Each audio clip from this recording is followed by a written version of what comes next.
장례식장 로비의 형광등이 하얗게 빛을 토해냈다.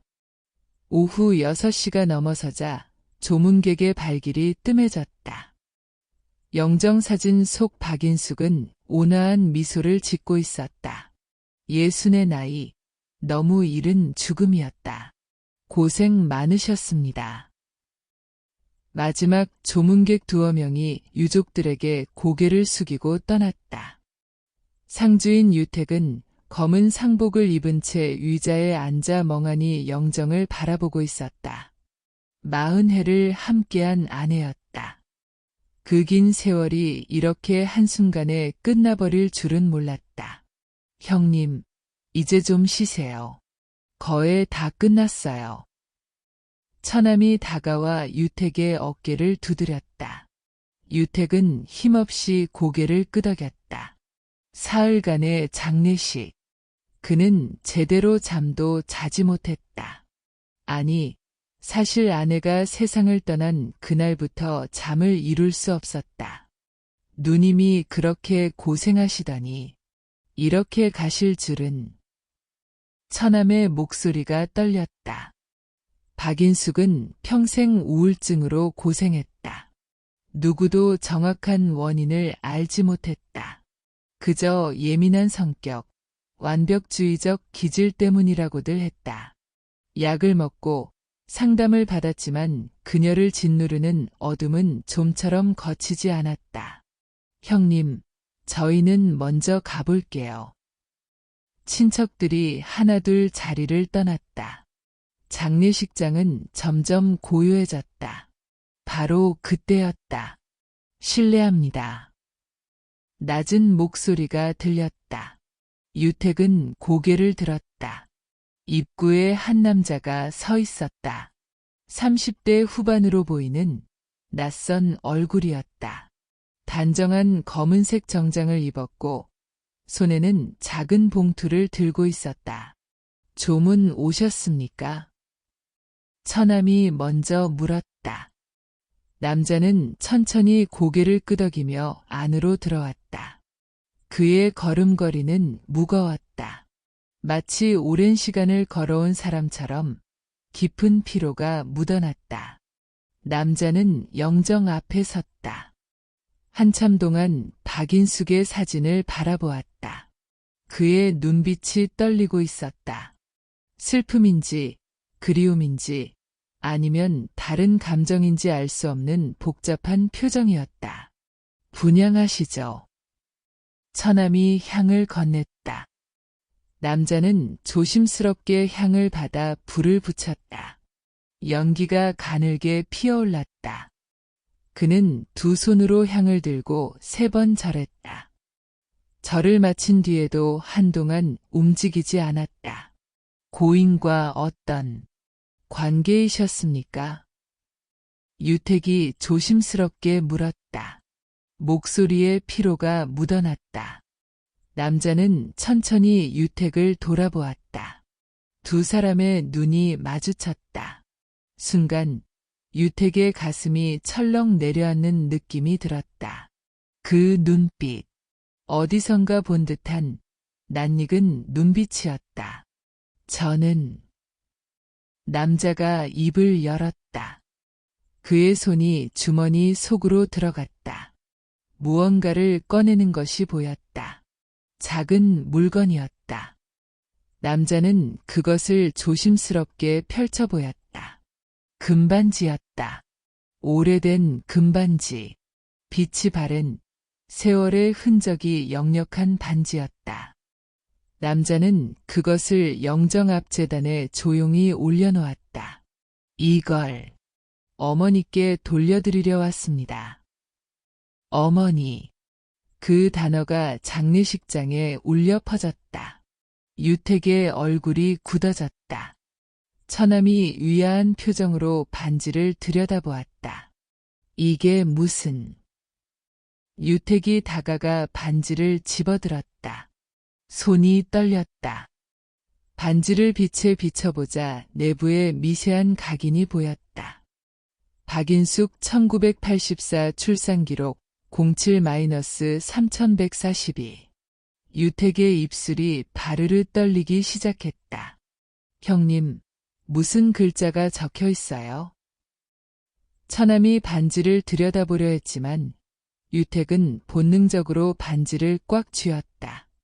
그의 손가락이 하얗게 질렸다. 이건. 말이 나오지 않았다. 입안이 바짝 말랐다. 심장이 미친 듯이 뛰었다. 1984년 출산기록. 그 숫자들이 머릿속에서 폭발했다. 남자는 여전히 영정을 바라보고 있었다. 그의 얼굴에는 평온함과 슬픔이 뒤섞여 있었다. 저는 누구십니까? 유택이 겨우 말을 꺼냈다. 목소리가 갈라졌다. 주변에 있던 몇몇 친척들이 이상한 분위기를 감지하고 다가왔다. 무슨 일이에요? 저 사람 누구야? 웅성거림이 시작되었다. 남자는 천천히 유택을 돌아보았다. 두 사람의 시선이 공중에서 부딪혔다. 남자의 눈빛은 흔들리지 않았다. 오히려 유택의 눈동자가 불안하게 흔들렸다. 저는... 남자가 입을 열었다. 그의 목소리는 낮고 단호했다. 고인의 친아들입니다. 시간이 멈췄다. 장례식장의 모든 소음이 사라졌다. 향 연기만이 천천히 피어오르고 있었다. 유택의 얼굴에서 핏기가 싹 가셨다. 처남이 어이없다는 표정으로 남자를 쳐다보았다. 뭐라고요? 친아들이라니, 그게 무슨... 누님은 아이가 없었어요. 불임이셔서. 친척 한 명이 끼어들었다. 하지만 남자는 고개를 저었다. 아닙니다. 어머니는 불임이 아니셨습니다. 남자의 말에 장례식장이 술렁이기 시작했다. 유택은 의자를 붙잡고 겨우 몸을 지탱했다. 다리에 힘이 풀렸다. 머릿속이 하얗게 변했다. 이게 대체 무슨 소리예요? 형님, 저 사람 미친 거 아니에요? 처남이 흥분해서 소리쳤다. 하지만 유택은 아무 말도 하지 못했다. 그저 손에 쥔 반지만 바라볼 뿐이었다. 남자는 영정을 향해 다시 한번 깊이 고개를 숙였다. 어머니, 이제야 찾아뵙습니다. 그의 목소리에는 오랜 세월 동안 쌓인 그리움이 묻어 있었다. 그리고 동시에 단단하게 응어리진 분노도 함께 있었다. 40년. 남자가 중얼거렸다. 40년 동안 숨겨졌던 진실을 오늘 이 자리에서 밝히겠습니다. 유택의 손에서 반지가 떨어졌다. 딸그랑 금속성 소리가 고요한 장례식장에 울려 퍼졌다. 반지는 바닥에서 몇 번 구르다가 영정사진 앞에서 멈췄다.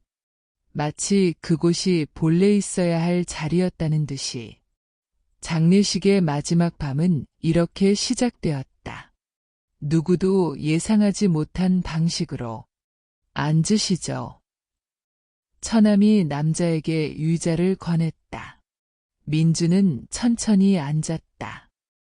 유택은 세 걸음 떨어진 곳에 서서 다리를 떨고 있었다. 제 이름은 강민준입니다. 남자가 입을 열었다. 목소리는 차분했지만 오랜 세월의 무게가 담겨 있었다. 저는 서울예곽의 해맑은 집이라는 고아원에서 자랐습니다. 1984년 7월생으로 알고 있습니다. 장례식장 사람들이 숨을 죽이고 그의 말을 들었다. 어렸을 때 저는 제 생일조차 몰랐습니다. 원장님이 임의로 정해주신 날짜로 살았죠. 명절이 되면 다른 아이들은 가족을 만나러 갔지만 저만 고아원에 남았습니다. 민준이 주머니에서 목걸이를 꺼냈다. 가느다란 은색 체인에 금반지가 매달려 있었다. 하지만 저에게는 단 하나의 단서가 있었습니다. 이 반지가 제 목에 걸려 있었다고 합니다. 유택의 얼굴이 더욱 창백해졌다. 12살 때 원장님이 돌아가시며 이 반지와 함께 일기장을 건네주셨습니다. 민준이 낡은 수첩을 꺼냈다. 표지가 해지고 페이지가 바스러질 듯한 수첩이었다. 1984년 7월 18일자 기록입니다. 읽어드리겠습니다. 그가 수첩을 펼쳤다. 오늘 중년 남자가 생후 3일 정도의 아기를 안고 왔다. 남자는 떨고 있었다. 무서움과 죄책감이 뒤섞인 표정이었다.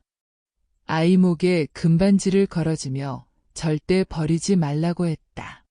그리고 이 아이의 출생 기록을 완전히 지워달라고, 특히 어머니가 절대 알면 안 된다고 예언했다. 장례식장이 숨소리조차 들리지 않을 만큼 조용해졌다. 저는 이 기록을 100번도 넘게 읽었습니다. 그리고 20살이 되어 어머니를 찾기 시작했습니다. 민준이 반지를 들어보였다. 반지의 각인이 열쇠였습니다. 박여인숙 1984 출산기록 07-3142. 3년 동안 구청과 병원을 찾아다녔습니다. 그는 잠시 말을 멈추고 유택을 쳐다보았다. 그리고 오래된 산부인과 폐쇄보관소에서 찾았습니다. 1984년 7월 15일 박여인숙 출산. 하지만 기록에는 사산이라고 적혀 있었습니다. 사산. 친척 하나가 되물었다. 네. 그런데 이상했습니다. 사산된 아이라면 사망 신고서가 있어야 하는데 없었습니다. 민주는 당시 병원 간호사를 찾아다녔고 마침내 은퇴한 간호사 한 명을 만났다고 했다. 그분이 기억하고 계셨습니다. 민준의 눈빛이 차갑게 변했다. 그날 밤 난산이었어요. 산모가 의식을 잃었죠. 하지만 아기는 건강하게 울었습니다. 그런데 남편이 들어와 의사에게 뭔가 속삭였어요. 예언하는 것 같았습니다. 그리고 의사는 산모에게 아이가 사산되었다고 말하라고 지시했습니다. 장례식장의 공기가 무겁게 가라앉았다. 그 간호사는 40년이 지난 지금도 그날을 후회한다고 했습니다. 민준이 천천히 일어섰다.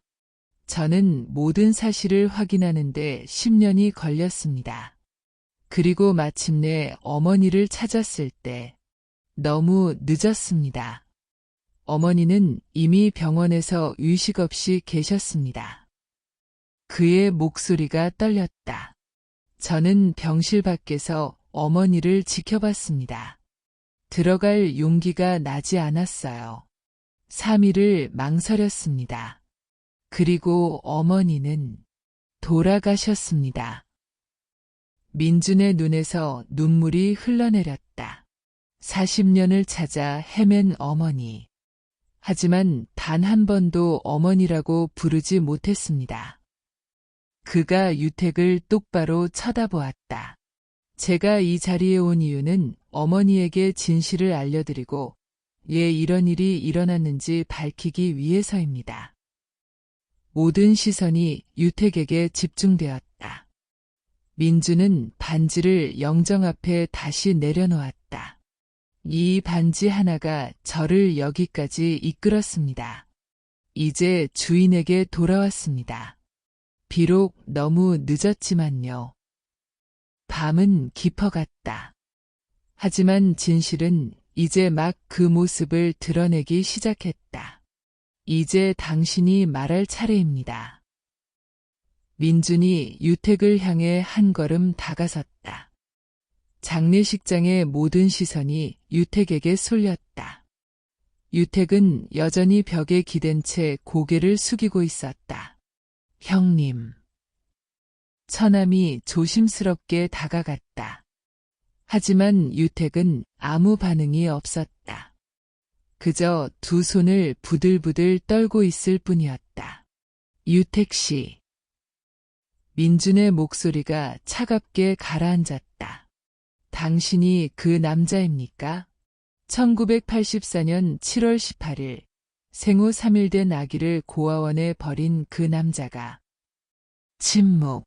긴 침묵이 흘렀다. 유택의 입술이 파르르 떨렸지만 목소리는 나오지 않았다.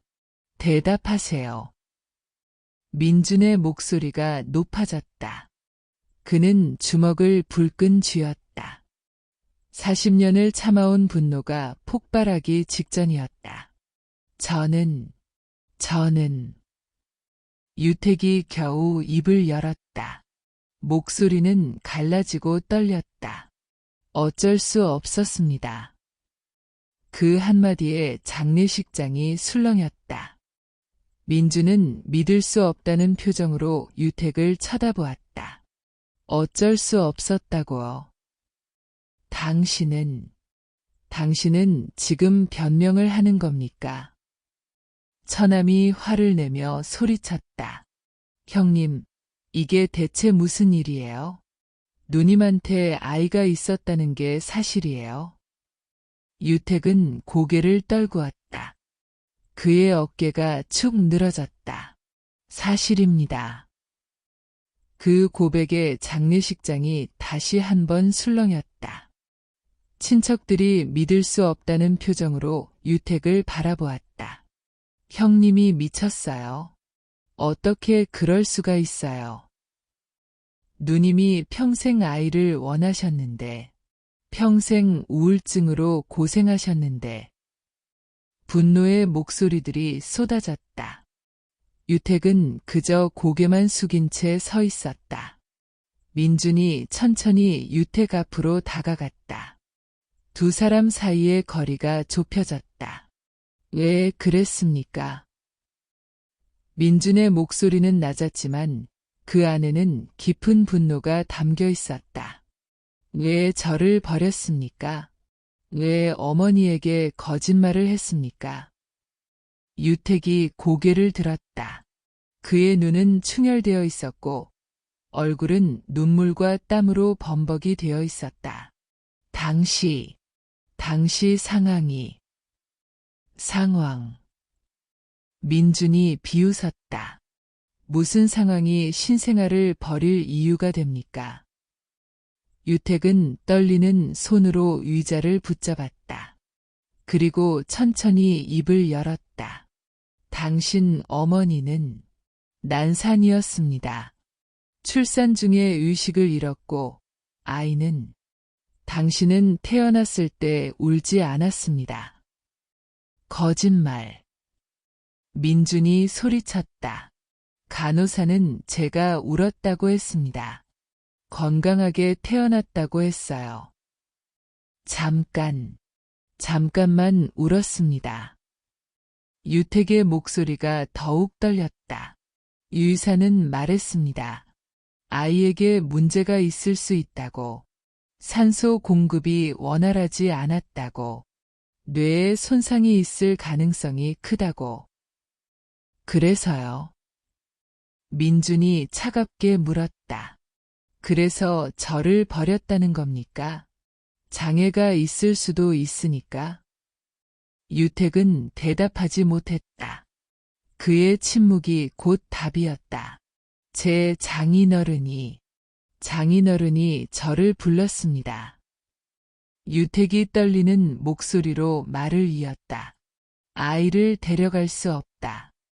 우리 집안의 장애아는 받아들일 수 없다. 아내에게는 아이가 죽었다고 말해라. 그게 모두를 위한 길이다. 집안. 민준의 목소리에 경멸이 묻어났다. 집안 때문에 아이를 버렸다는 겁니까? 제 사업도 장인어른의 도움이 절실했습니다. 당시 회사가 어려웠고. 그만하세요. 처남이 소리쳤다. 그는 주먹을 불끈 쥐며 유택에게 다가갔다. 형님, 지금 사업 얘기를 하는 겁니까? 아이보다 사업이 중요했다는 겁니까? 유택은 아무 말도 하지 못했다. 변명의 여지가 없었다. 민주는 유택을 물끄러미 바라보았다. 그의 눈빛에는 분노를 넘어선 깊은 실망이 담겨 있었다. 결국 당신은, 민준이 천천히 말했다. 돈과 체면을 위해가 태어난 아이를 버렸고 아내에게 평생 거짓말을 한 겁니까? 유택이 무너져 내렸다. 그는 바닥에 주저앉으며 얼굴을 감싸 쥐었다. 미안합니다. 미안합니다. 누구에게요? 민준이 냉정하게 물었다. 저에게요. 아니면 평생 죄책감에 시달리다 돌아가신 어머니에게요. 유택은 울음을 터뜨렸다. 하지만 그 누구도 그를 동정하지 않았다. 민주는 영정사진을 바라보았다. 박인숙의 온화한 미소가 그를 내려다보고 있었다. 어머니는 평생 우울증으로 고생하셨다고 들었습니다. 민준이 조용히 말했다.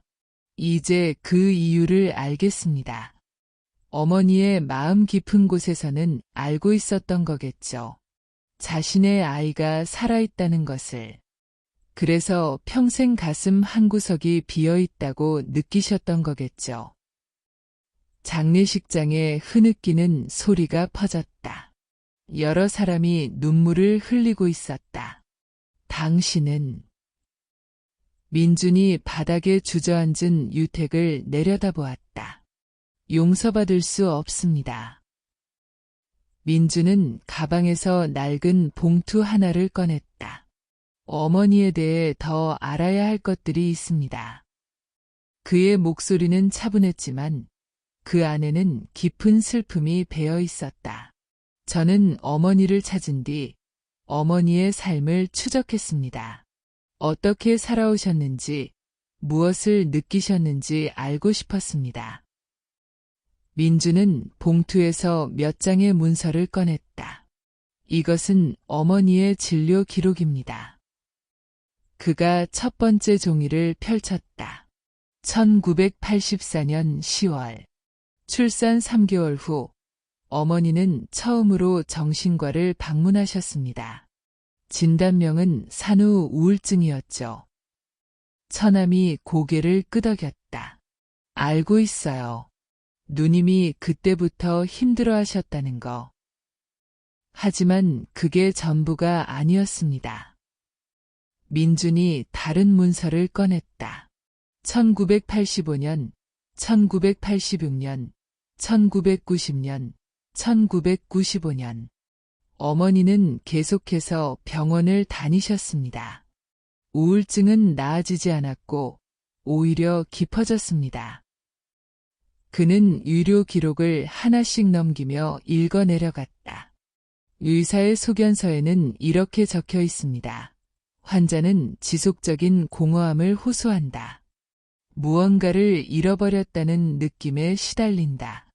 구체적으로 무엇을 잃었는지 설명하지 못하지만 그 상실감이 그녀의 삶 전체를 지배하고 있다. 장례식장이 숨죽인 듯 조용해졌다. 2000년대 초반의 기록입니다. 환자는 반복적으로 아이에 대한 꿈을 꾼다고 한다. 자신이 낳은 아이가 어딘가에서 살아있다는 환상에 시달린다. 남편은 이를 망상이라고 설명하지만 환자는 그것이 현실이라고 믿고 있다. 유택이 바닥에서 고개를 들었다. 그의 얼굴은 눈물로 범벅이 되어 있었다. 민준이 유택을 쳐다보았다. 당신은 어머니가 진실을 느끼고 있을 때조차 그것을 망상이라고 치부했군요. 저는 그게 인숙을 위한 거라고 생각했습니다.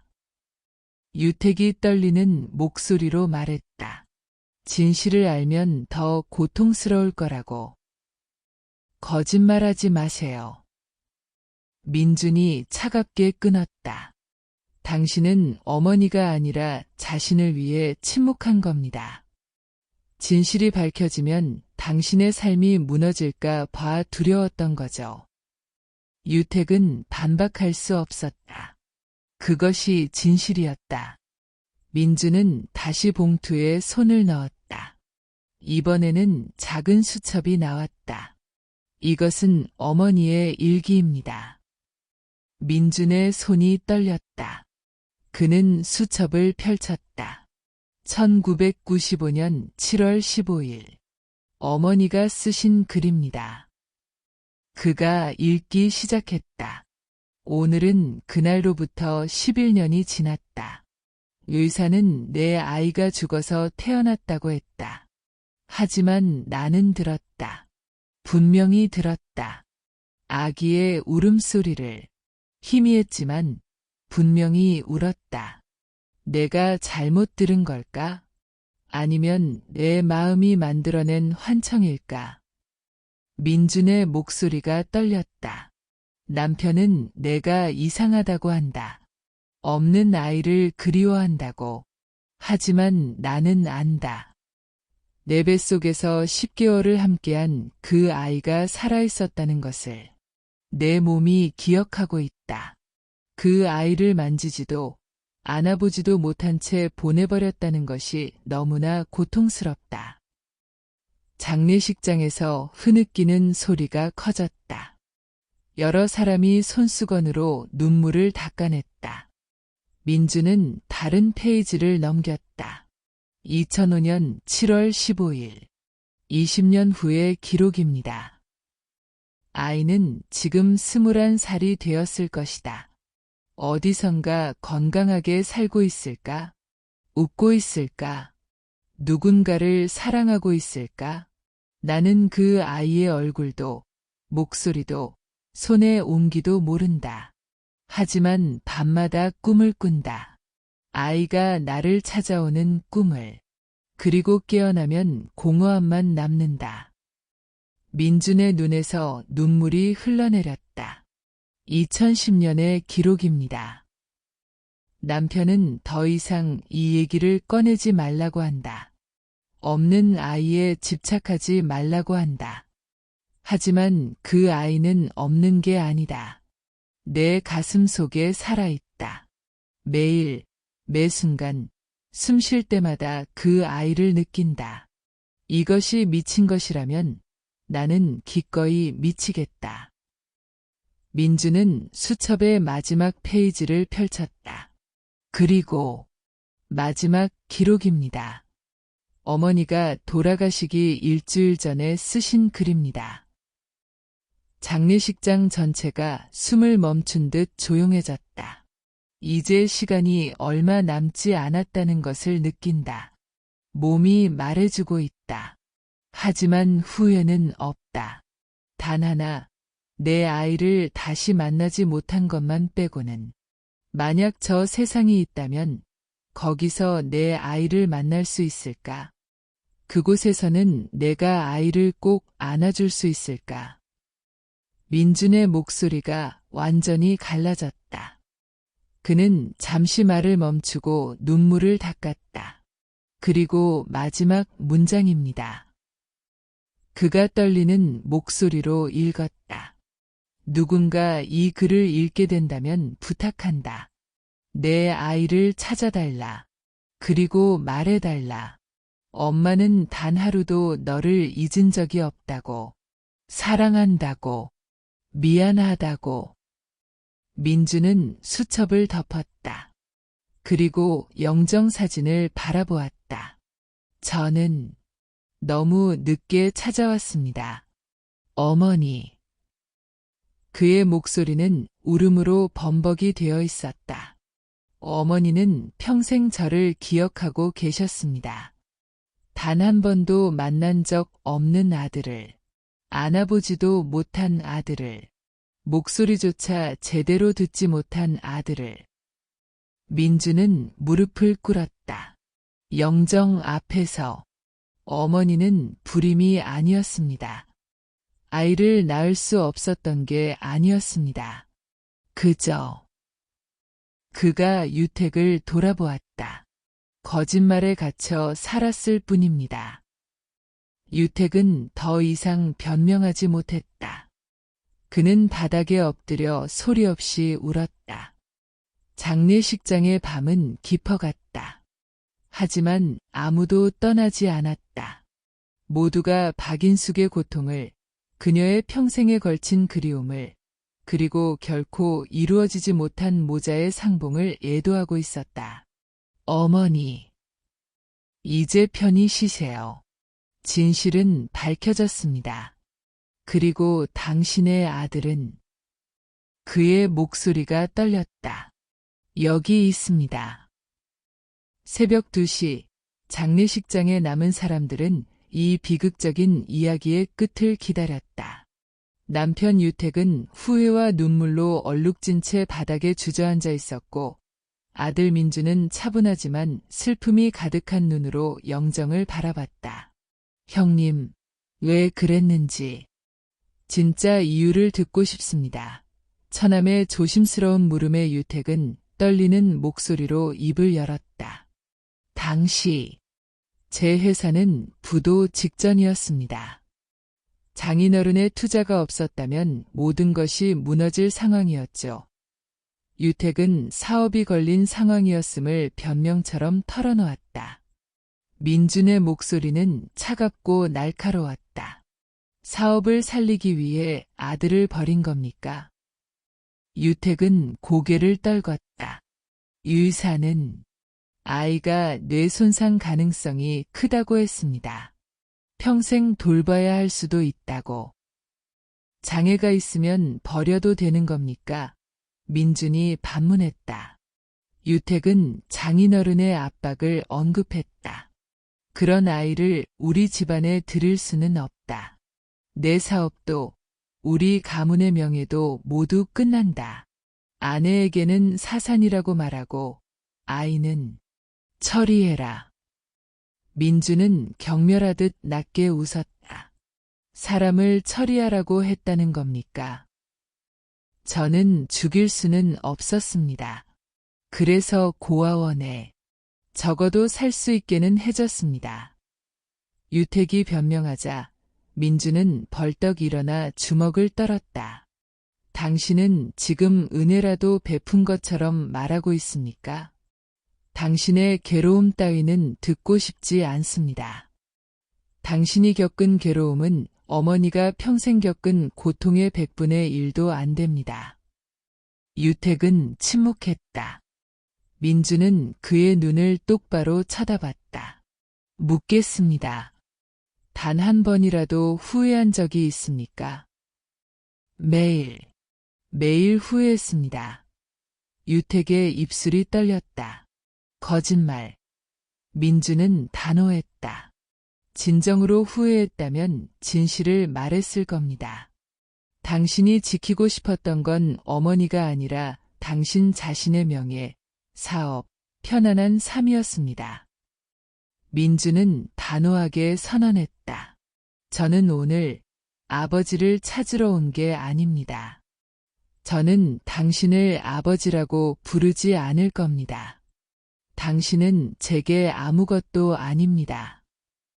저는 그저 어머니에게 진실을 돌려드리러 왔습니다. 어머니는 평생 자신이 망상에 시달린다고 생각하며 살았습니다. 하지만 이제 모두가 알게 되었습니다. 어머니의 모성은 진실이었습니다. 민주는 영정 앞으로 가 금반지를 들어 올렸다. 이 반지는 이제 제게 필요 없습니다. 그는 반지를 영정 사진 앞에 조심스럽게 내려놓았다. 40년 동안 제 목에 걸려있던 이 반지가 저를 어머니에게 데려다 주었습니다. 비록 너무 늦었지만요. 그는 영정에 깊이 3번 절했다. 어머니, 편히 쉬세요. 이제 더 이상 혼자가 아닙니다. 당신의 아들이 여기 있습니다. 장례식장은 흐느낌으로 가득 찼다. 처남이 민준에게 다가와 미안함을 전했지만 민주는 고개를 저었다. 어머니를 사랑한 분들이 계셨다는 것만으로도 감사합니다. 그는 유택을 마지막으로 쳐다보았다. 당신은 이제 홀로 남게 될 겁니다. 이것이 당신이 선택한 삶의 대가입니다. 민주는 장례식 출구를 향해 걸어갔다. 처남이 따라와 장례식 참석을 권했지만 민주는 거절했다. 저는 어머니와 한 번도 가족으로 살지 못했습니다. 죽음 앞에서조차 가족인 척할 자격이 없습니다. 그는 명함을 건네며 덧붙였다. 저 사람, 유택과 관련된 일이라면 사양하겠습니다. 민주는 마지막으로 영정을 바라보며 안녕히 계세요, 어머니라고 속삭인 뒤 장례식장을 나섰다. 새벽 공기 아래 민주는 하늘을 올려다보았다. 어머니, 이제 진실은 모두 밝혀졌습니다. 당신의 모성은 진짜였습니다. 그는 눈물을 흘리며 평생 당신을 그리워할 것입니다. 만나지 못한 어머니를 이라고 말했다. 장례식장 안 유택은 바닥에 엎드려 있었다. 친척들은 하나둘 자리를 떠났다. 처남도 마지막 인사를 건넸다. 형님, 제 누님이 당신을 용서할 수 있을지 모르겠습니다. 하지만 저는 용서할 수 없습니다. 모두가 떠난 뒤 유택은 영정 앞에 기어가 액자를 어루만졌다. 인숙, 미안해. 정말 미안해. 하지만 사과는 40년의 세월을 되돌릴 수 없었다. 영정 앞 금반지에 각인 박여인숙 1984 출산기록 07-3142분만이 희미한 조명 아래 빛났다. 유택은 그날 이후 모든 것을 잃었다. 친척과 사업 파트너들은 그에게 등을 돌렸다. 그는 아이를 버린 남자라는 낙인이 찍힌 채 큰 집에 홀로 남았다. 매일 밤 갓난아기의 울음소리와 안에 아들의 시선이 담긴 악몽을 꾸는 것이 그가 치러야 할 대가였다. 몇 달 후 민주는 작은 꽃다발을 들고 박인숙의 묘지를 찾았다. 어머니, 다녀갑니다. 오늘 날씨가 참 좋네요. 그는 무릎 꿇고 앉아 처남에게 받은 어머니의 젊은 시절 사진을 가슴에 안았다. 이제야 어머니 얼굴을 제대로 봅니다. 사랑합니다, 어머니. 민주는 묘소를 향해 마지막 절을 하고 천천히 돌아섰다. 삶은 계속되어야 했다. 40년 동안 숨겨졌던 비밀은 끝났지만 만나지 못한 어머니에 대한 그리움은 영원히 계속될 것이다. 40년을 짓눌렀던 거짓의 무게는 결국 가장 비극적인 순간, 가장 처절한 방법으로 심판받았습니다. 아무리 깊은 곳에 숨겨도 진실은 반드시 빛을 보게 되어 있습니다. 이 이야기는 우리에게 진실보다 소중한 것은 없다는 뼈아픈 교훈을 남깁니다.